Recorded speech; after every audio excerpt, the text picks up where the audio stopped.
오늘은 씨 뿌리는 비유라는 제목을 가지고 함께 말씀을 나누려고 합니다. 성경은 우리가 한 권의 책으로 이루어져 있어서 한 권처럼 보이기는 하지만 실제로는 다양한 문학 작품이 묶여져 있는 책이기도 합니다. 모세오경이라고 할 수 있는 율법서가 있고요. 역사서와 선지서도 있습니다. 그리고 시편도 있고 예언서도 있습니다. 뿐만 아니라 신약에는 복음서도 있고 서신도 있고 계시록도 있습니다. 특히 우리가 보고 있는 마태복음은 복음서 안에서도 기적의 사건, 어떤 역사적 기록, 교훈, 그리고 비유의 말씀들이 묶여 있는 책이기도 합니다. 그래서 성경을 볼 때 우리가 어떤 한 부분에 그냥 집중하고 보기보다는 반드시 어떤 문학적 장르를 염두에 두고 고려하면서 보는 것이 성경을 이해하고 바르게 아는 어떤 한 기준과 척도가 될 수 있다는 부분을 꼭 상기하시고 오늘부터 성경을 읽으실 때는 내가 보고 있는 서신이 혹은 복음서가 역사서가 어떤 문학적 장르를 띠고 있는지에 대해서 한번 보고 읽어보는 게 굉장히 도움이 많이 될 거라고 생각을 합니다. 오늘 말씀은 예수님께서 비유로 말씀하신 것입니다. 무언가를 비유로 말씀하셨다는 것은 그 부분에 대해서 이해를 돕기 위해서 말씀하신 것도 있겠지만 때로는 무언가를 감추기 위해서 비유로 말씀하신 부분도 있습니다. 따라서 비유를 해석하고 이해할 때 가장 중요한 것은 그 비유의 말씀이 누구에게 어떤 의도로 전해졌는가라는 것을 먼저 파악해 보는 것이 매우 중요하다고 할 수 있습니다. 특히 비유의 말씀은 우리가 지금까지 볼 때 어떤 한 부분에 세분화해서 지금까지 봤던 어떤 그런 잘못된 습관들이 있었던 것 같아요. 그래서 비유의 말씀을 우리가 이해하고 우리가 알아갈 때 예수님께서 정작 하시고자 하시는 말씀이 맞는지 혹은 성경에서 말하고 있는 이 비유의 말씀이 맞는지를 우리가 체크해보고 한번 상황적으로 두루두루 한번 봐야 되는데 우리가 그 말씀의 부분만 세분화해서 이 말씀은 이 말씀이구나, 이 말씀은 이 말씀이구나 라고 보니까 마치 예수님께서 생각하시지도 않았던, 상상하지도 않았던 그런 문제들이 발생했던 것 같아요. 특히 과거에 이 비유의 말씀에 대해서 여러 목사님들이 설교를 하고 말씀을 나눠주시고 하실 때 그런 오류들이 굉장히 많았던 것 같습니다. 비유와 굉장히 비슷하다고 이야기할 수 있는 것이 우화라고 할 수 있습니다. 다들 아는 내용이겠지만 토끼와 거북이 우화가 있죠. 발빠른 토끼와 느린 거북이가 경주를 합니다. 토끼는 거북이를 얕보고 중간에 잠을 자지만 거북이는 쉬지 않고 묵묵히 가서 마침내 승리를 하게 되죠. 이 이야기가 주는 교훈은 꾸준함과 겸손함의 중요성, 자만하지 않고 목표를 향해 끝까지 달려가는 자세, 그 태도가 결국 좋은 결과를 가져온다라는 것 정도는 여러분 모두가 다 알고 계실 것입니다. 그런데 이런 우화도 있습니다. 석류나무와 사과나무가 서로 누가 어떤 열매가 더 좋은지 서로 논쟁을 하다가 급기야는 말다툼이 이루어졌다고 합니다.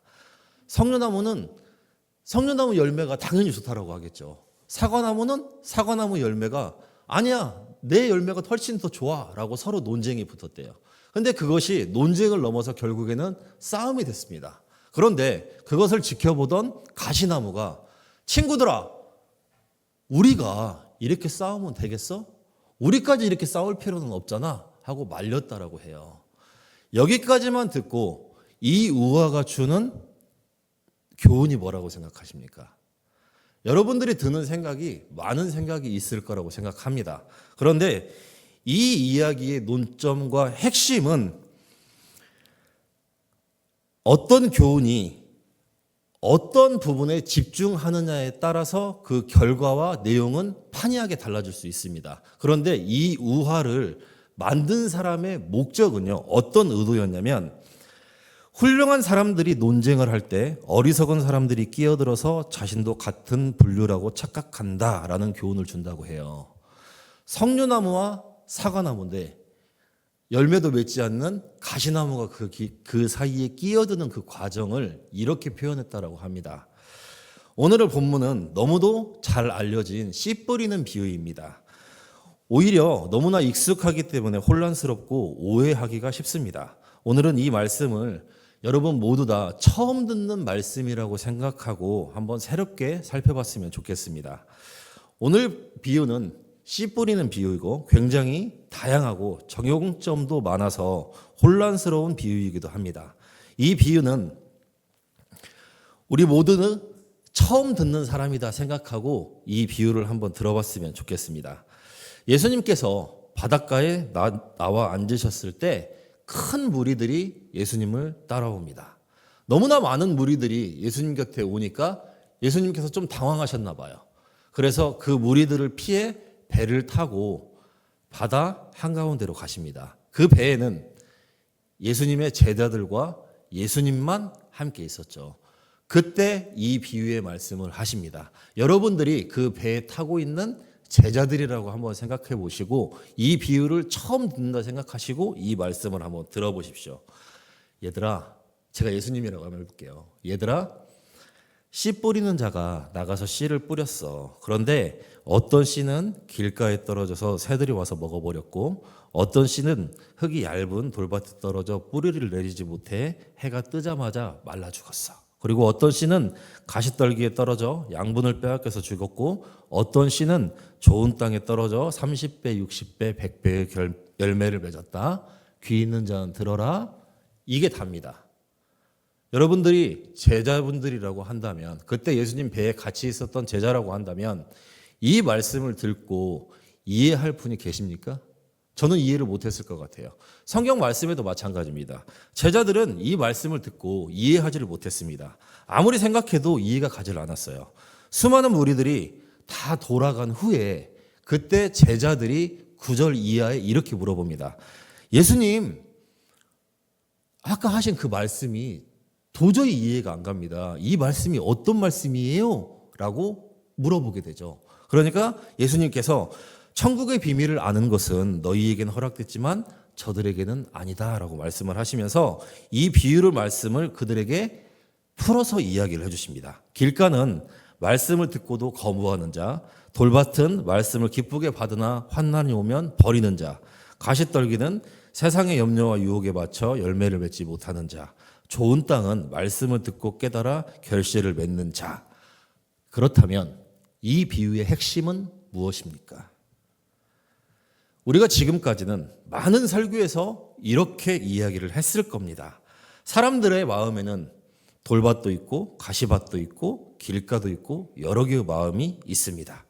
복음이 마음에 떨어져서 그 열매를 맺도록 하기 위해서는 여러분들의 마음밭을 기경해서 좋은 옥토로 만들어야만 30배, 60배, 100배의 열매를 맺을 수가 있습니다. 라고 많이 들으셨을 거예요. 맞나요? 저도 그렇게 들었습니다. 많은 사람들이 이렇게 이야기를 했고요. 그런데 과연 이게 맞나? 예수님께서 하신 말씀이 이게 맞나? 라는 부분을 고민해 봤어요. 이 비유의 말씀을 전체적으로 이해했을 때 굉장히 놀라운 이런 말씀이 아니었구나라는 것을 깨달았을 때 저 개인적으로는 너무나 놀랐습니다. 이 말씀이 이런 말씀이었구나라는 것을 아는 것이. 그것을 한번 나눠보려고 하는데요. 이 설교를 들으면서 저 또한 그랬지만 스스로 자기를 옥토라고 생각하는 사람은 이 안에 아무도 없을 겁니다. 나는 돌밭인가? 혹은 가시밭인가? 아니면 나는 길가인가? 때로는 낙심하게 되고 여러분들의 마음이나 제 마음을 잘 기경해야 된다고 말한다면 어쩌면 이 부분만 봤을 때 맞는 말일 수도 있지만 결코 정당한 해석은 아니라고 생각합니다. 그 첫 번째 이유는 복음의 능력이 우리를 바꾸는 것이지 우리가 마음을 잘 준비해야만 복음이 우리 안에 들어와서 역사하는 것이 아니기 때문에 그렇습니다. 우리의 마음을 잘 준비하고 그렇게 잘 다스려야지 그때 복음이 들어와서 우리 안에 역사한다라고 한다면 우리는 그 어떤 누구도 구원받을 사람은 없다라고 생각합니다. 또 우리의 악하고 교만하고 탐욕스러운 마음을 바꾸고 변화시키는 것이 복음의 능력이기 때문에 우리의 마음밭을 잘 가꾸어야만 30배, 60배, 100배의 결실을 맺는다라고 한다면 그 어떤 누구도, 그 어떤 사람도 자기를 옥토라고, 하나님께서, 예수님께서 너희들은 옥토야 라고 이야기할 수 있는 사람이 단연컨대 저는 없을 거라고 생각합니다. 또 이 비유의 말씀을 들었을 때 만약에 마음의 밭을 잘 준비해야 하는 것이라는 의미로 말씀을 하셨다라고 한다면 이 비유를 거기에 있는 모든 사람들에게 이야기했어야 됐다라고 생각을 합니다. 왜냐하면 그것이 복음이기 때문에 그래요. 수많은 무리들이 왔을 때 예수님께서 그 제자들에게만 하신 이야기가 아니라 거기에 있는 모든 사람들에게 이 이야기를 했다면 우리가 생각하는 결론과 내용이 맞을 거라고 생각합니다. 그렇지만 이 본문의 말씀은 제자들에게 한 말씀이거든요. 그러면 제자들에게 이 이야기를 왜 했을까? 제자들의 마음밭이 옥토였을까요? 가시밭길이었을까요? 돌밭이었을까요? 그 무엇도 아니었겠죠. 그런데도 옥토의 의미를 말씀하시면서 제자들에게 이 말씀을 하셨다라는 것은 옥토는 돌도 없고 가시도 없고 우리가 생각하기에 완벽한 땅이 아닙니다. 현실의 밭에는 돌도 있고 가시도 있고 또 여전히 돌밭도 있고 연약함도 있습니다. 또 우리의 마음속에는 유혹도 있고 두려움도 있고 실패도 있습니다. 하지만 예수님을 구주로 고백하는, 그리고 예수님을 붙드는 사람을 성경은 옥토라고 이야기합니다. 그때 당시에 예수님이 바라봤을 때 제자들도 마찬가지였다라고 생각합니다. 예수님은 알고 계셨던 것 같아요. 얼마 안 있으면 이 제자들이 당해야 할 고난과 환난과 역경 속에서 이 제자들이 때로는 넘어지고 배반도 하고 또 예수님을 떠나겠지만 그럼에도 불구하고 그 제자들을 예수님께서는 옥토로 여기시고 다른 밭에는 구원이 없다라고 주는 위로의 말씀입니다. 전체적인 바운드리 안에서 보면요.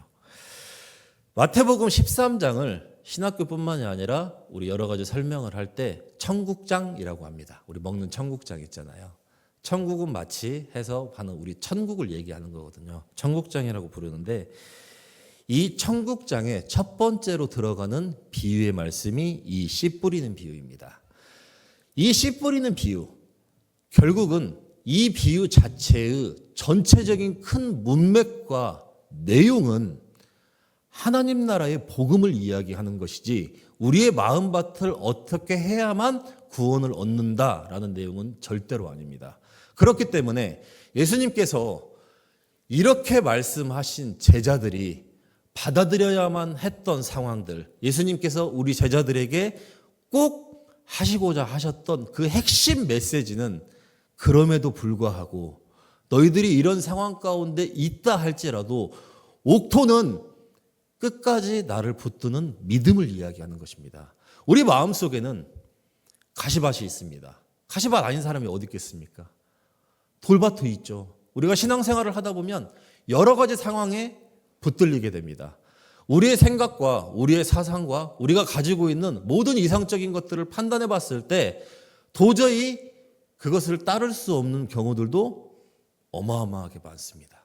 그러나 그럼에도 불구하고 그것이 예수님 말씀이라면, 하나님 나라의 일이라면, 내 뜻은 그렇다 할지라도 하나님의 뜻, 예수님의 뜻을 따르는 사람들, 그 사람들은 성경은 옥토라고 이야기합니다. 오늘의 말씀은 천국장의 시작 말씀이죠. 그 시작을 가지고 옆에 뒤에 말씀을 계속 훑어보면 천국은 마치 겨자씨와 같아서 처음에는 작게 시작하지만 나중엔 커지는 것이라고 말씀하는 거고요. 천국은 마치 알곡과 가라지가 함께 있지만 가라지가 많이 있기는 하지만 알곡이 다칠까 봐 추수할 때까지 그냥 제거하지 않고 그냥 두는 것뿐이라서 천국은 주님이 오시는 그날까지 악의 세력과 공존하는 것입니다. 또한 천국은 마치 감추인 보화와 같아서 그 가치를 아는 사람들은 전 재산을 팔아서라도 그것을 사겠지만 그렇지 않은 사람들은 아무렇게나 취급할 수 있는 것이 바로 천국입니다. 천국은 마치 밀가루 속에 넣어둔 누룩과 같아서 밀가루를 부풀게 하는 것처럼 아무것도 아닌 것이 점점 크게 만드는 것입니다. 오늘 말씀도 마찬가지입니다. 천국은 마치 농부가 씨를 뿌리는 것 같아서 돌밭에도 떨어지고 가시밭에도 떨어지고 길가에도 떨어지고 다 죽고 아무 결실을 못 맺는 것 같아도 옥토에 떨어지는 씨가 있어서 그 씨는 반드시 30배, 60배, 100배의 결실을 맺는 것처럼 하나님 나라는 그 한 사람 때문에 이루어지고 확장되는 것입니다. 그래서 예수님의 제자들에게 이 말씀을 하신 이유는 낙심하지 말라는 것입니다. 또 포기하지 말라는 것입니다. 예수님께서 그 한 사람을 통해서 반드시 이룰 것이기 때문에 어떠한 상황이 온다 할지라도 어떤 마음이 든다 할지라도 포기하지 말라는 응원의 메시지입니다. 단순히 이 씨 뿌리는 비유를 마음을 기경하라는 교훈으로 받아들인다면 아마 우리는 예수님의 기준에 혹은 우리가 가지고 있는 사상과 생각의 기준에 구원받을 사람, 예수님과 함께할 사람은 그 어떤 사람도 없을 겁니다.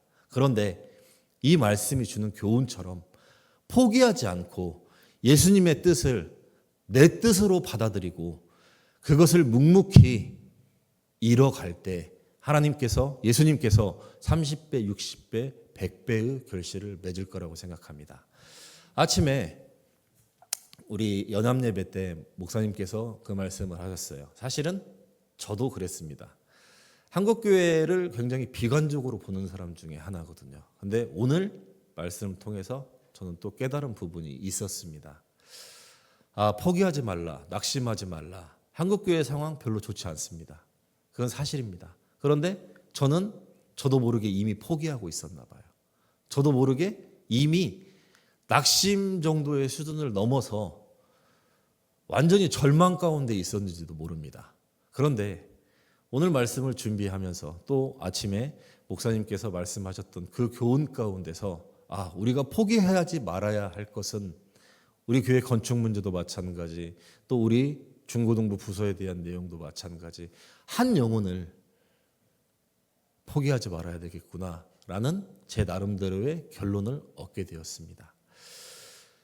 정말 힘든 것 같습니다. 요즘 들어서 신앙생활을 한다는 게, 믿음의 자녀로 살아간다는 게 너무나 힘든 일이고 고달픈 일이고, 이 세상 가운데서 주님의 자녀로 살아간다는 것이 굉장히 어려운 일이라는 것을 하루하루 깨달아가고 있습니다. 그럼에도 오늘 주시는 이 메시지를 우리 가슴속에 새기고 포기하지 않고 나아갔을 때 그 밭의 상태는 가시밭길이라 할지라도 돌밭이라 할지라도 길가라 할지라도 그 예수님의 말씀을 끝까지 붙드는 자가 옥토라고 하셨으니까 그 말씀을 끝까지 붙들고 함께 나아가는 저와 우리 구함교회 모든 성도님들 됐으면 정말 감사하겠습니다.